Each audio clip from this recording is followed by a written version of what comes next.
Hello and welcome to episode 8 of VocTer Gaming. I am your host, the vocal terrorist, Jesse Rain. I'd like to quickly apologise for there being no video yesterday. I've been very ill lately, and the Future Shock show on Sunday just completely took it out of me. And yesterday I slept for over 12 hours, so didn't have time to record a video, but that's okay because I did go to the doctors and they gave me some medicine, doing some blood tests. I will be fine eventually. So we're just going to get straight into this today. This is a Terran vs Zerg, my favourite kind of matchup. And I'm going to get straight in. I'll do the. It's quite a long match, so I'll do the announcements as I talk. First up, we have TSL Clide up here, one of my favourite Terrans in the world. So interesting to watch. And down here we have LeenockfOu, again one of the best Korean Zergs. Has not had the kind of success he deserves. Struggles to get into Code S, where I do believe he belongs to be, with the quality of his play. So, some quick announcements. Send your StarCraft 2 replays, or links to StarCraft 2 replays you've watched and enjoyed, to me at VocTerGaming@gmail.com. I will watch all those and probably cast them. These games, the Clide Leenock games, were ones sent to me.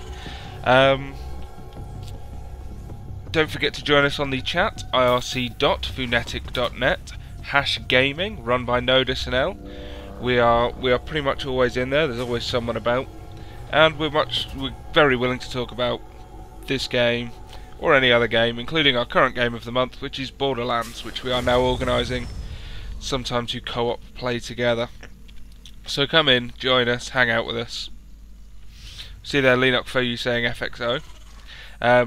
I can't read Korean, but in exciting news, FOU have now teamed up and are in a partnership with the foreign team FXO, which is very, very exciting for everyone.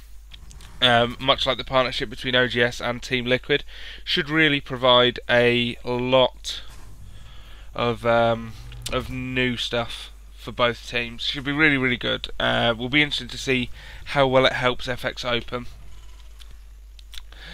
And now we see fairly normal things going down at the start of this game. We see the barracks followed by the factory, very standard timings. As we see down here the 15 hatch, which is a very normal Korean Zerg thing to do. It's not the safest build in the world. 2 rack pressure does really hurt it, as we saw last week. No, the week before, sorry. But again, it's something that's very, very standard, something that's very, very normal for Korean Zergs, especially on a map this large. This is a nice large map. And if we go back here, we see the spawning pool going down here. We see the extractor there. Very normal. Again, like I've mentioned before, with the extractor pool timing here, what it allows is you to get up just really fast Zergling speed, which does help defend against any pressure against this early hatchery. If we look up here, we see a nice trick, something we've not seen before on these casts, which is the drone coming in here and to save itself against the marine, starting to build an extractor here. Now normally what you do is you wait until this is nearly finished and you cancel the extractor and then put the drone back in, which is exactly what he's done. It's so frustrating as a Terran player, because it gives so much scouting. He sees the orbital going down. See here, as we can see here, which Leenock does not yet know about, we do see a factory going down at the front of this base. Is lifting up. We'll be getting straight on the reactor, so we are going to be seeing reactor Hellions.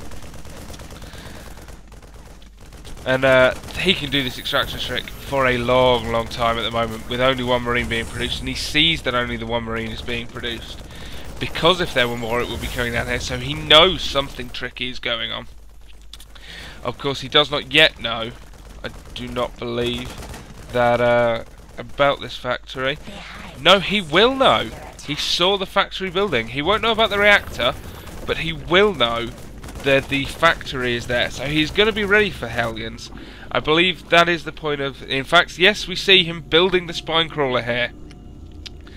Brilliant. The spine crawler and queen here is going to do a lot to stop this. It will finish in time, as we see these Hellions now moving down.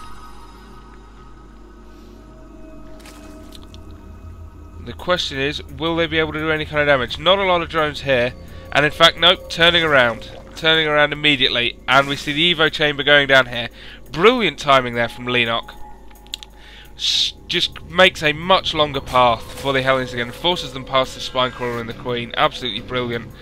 We're just going to take a quick look up here to see the expansion now being finished for Clide.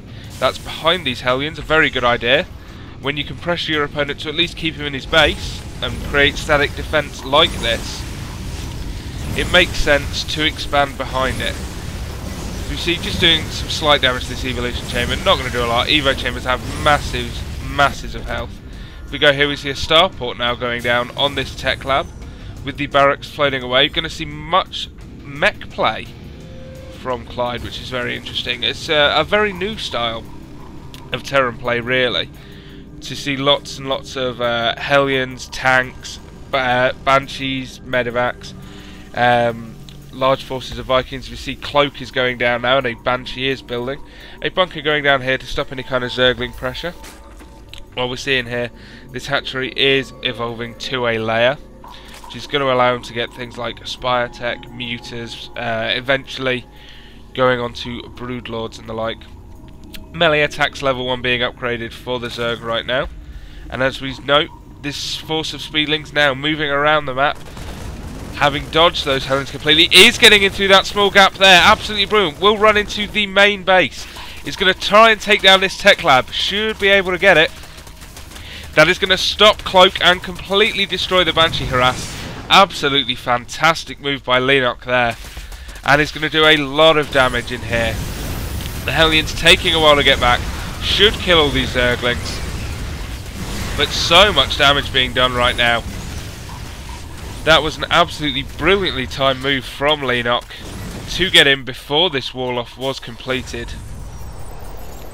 Allowed him to do so much damage, really set back. In fact, set back the Banshee harass completely.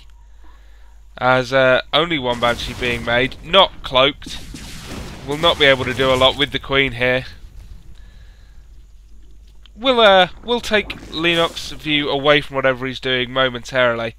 But as we see, he's going to fly around here, going to try and come into here. But, as we know, there is a Queen here. This is not going to do a lot. And now we have a Spire going down for Leenock. That will be somewhere around here.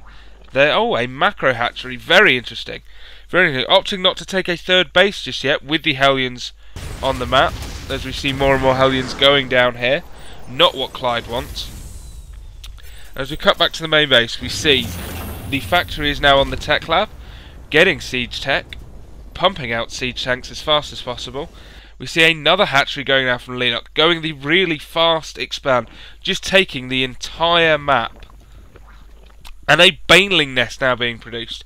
That's going to be not that effective with siege tanks coming out. Banelings not so effective, do die very, very quickly to siege tanks. But Zerg melee attacks level 2 is going down now, with 5 Muters popping out. What you can see sometimes, once Zerg melee attacks level 2 is done, Banelings one-shot SCVs, so you can sometimes see Overlord drops float a few Overlords in, and drop Banelings on the SCV line. So go down here, we see more and more Speedlings popping out. Zerg Flyer attacks level 1 now being upgraded. And we see this Banshee doing some damage. This Queen not yet aware of it, but that's okay, because the Muters are here. We'll drive it out. Banshees, of course, cannot hit the Muters. And they should take this Banshee down very, very quickly. Yep. That does mean Clide knows about the Mutalisks, however. And as we see, he is going to be dropping... Here we are. Dropping missile turrets in his base to protect his SCV line. But it is too late. It is too late. The Muters are already here. They will take this Viking down without losing any of their number, and are now going to do some damage before the Marines come in. Stim not finished yet, which is going to hurt them. Do get one Muter, but the Muters do escape because Stim is not finished. Brilliant little harass there by Leenock. As we see more and more barracks now going down, with reactors on all three. All three. We have 4 reactor barracks and 1 with a tech lab. That is going to mean so many Marines. Combat shield now going down. But I'm not sure Marines is the way to go. I feel like you need to heavy mech. I know the Marines will be helpful against the Mutalisks, but they do have a Baneling nest down, which means those Zerglings can morph into Banelings, as you see two Spine Crawlers going down here to stop any kind of Hellion harass in the late game.